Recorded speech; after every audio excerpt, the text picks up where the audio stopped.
Social Media What's Trending 2013. So exciting. We've had an overwhelming response to this conference. I think we were fully booked within 3 days of advertising it. The intention was to do quite a few things to bridge a lot of different types of communities. So the aspiring content maker with the very experienced content maker, the traditional broadcaster with the new type of broadcaster, and most of all, bridging the BBC to a lot of different external platforms and services. We're really hoping to trend on Twitter with hashtag BBC Social, and then of course all the content will be recorded and offered for free as videos on demand on the BBC Academy website. A tall order.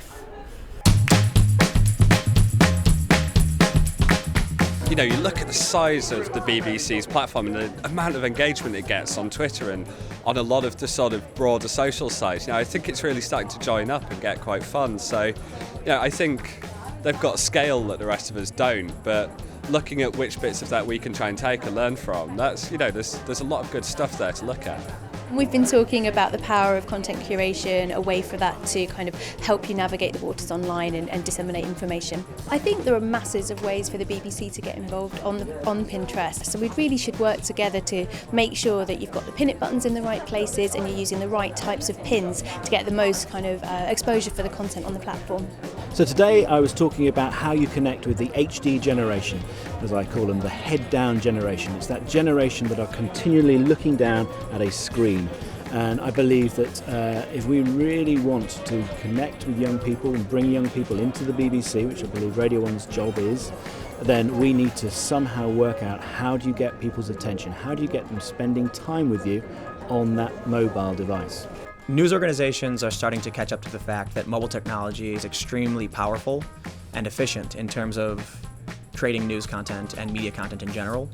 But the difficult thing that all news organizations are facing right now is the lack of experience in the field, working with both the technology and being a reporter.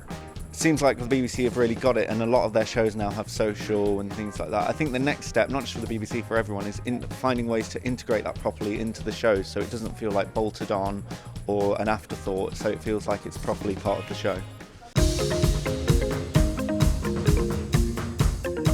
I think it's great. There's been such a variety of different talks and different panellists, which I think is really important. But I think the level of the quality of the speakers has been really good, and obviously really swank offices. So it's nice to come and have a nosy round. There's a lot of things that I learned as well, especially from the sort of campaign side and from industries I'm particularly not sort of immersed in, so like the sports side, which is just fascinating to hear how other industries and how they approach it. So yeah, I find it really, really insightful and interesting. I think it's fantastic, to be honest. Obviously Media City is reasonably new up north, very, very pleased with that. And but yeah, so I'm always coming past Media City, but it's the first time actually being in Media City, and it's a fantastic venue, and I think it's definitely something that should be done a lot more, to be honest. I think what was interesting as well is when we came up this morning, because we're both from and live in Manchester, but hearing how many people came from other cities all over the country. You know, we've heard people come from Birmingham, come from Scotland, and there was that much of a draw, and the speakers were that good, and the content that was good, and the location was so good that it still brought people together. I think it's brilliant. They need to do more.